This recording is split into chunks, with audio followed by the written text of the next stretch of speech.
ఒరిస్సాలో సుదీర్ఘకాలం నవీన్ పట్నాయక్ పరిపాలన, అంతకుముందు కాంగ్రెస్ పరిపాలన, దాన్ని సుదీర్ఘకాలం పాటు తర్వాత దెబ్బకొట్టి పట్నాయక్ గెలిచారు. పట్నాయక్ కొడుకు నవీన్ పట్నాయక్ సుదీర్ఘకాలం పాటు సీఎం గా చేశారు. మొట్టమొదటిసారి భారతీయ జనతా పార్టీ ఒకప్పుడు ఆ బీజేపీతో కలిసి, బిజు జనతా దళతో కలిసి పార్టీ చేసేది, అక్కడ ప్రభుత్వం ఉండేది.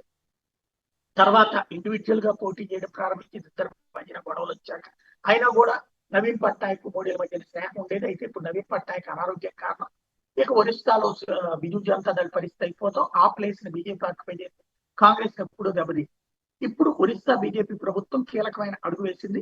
మెడికల్ అండ్ టెక్నికల్ ఎడ్యుకేషన్ విషయంలో రిజర్వేషన్ల సంఖ్యని భారీగా పెంచింది. ఎస్టీలకి ఇప్పటిదాకా ఉన్నటువంటి రిజర్వేషన్ 12% నుంచి 22.5% పెంచింది. ఎందుకయ్యా అంటే ఒరిస్సా అంటే గిరిజన ప్రాంతాలు, అటవీ ప్రాంతాలు, ఆ గిరిజన ప్రజలు ఎదిగేటందుకు సంబంధించి కీలకమైన అడుగు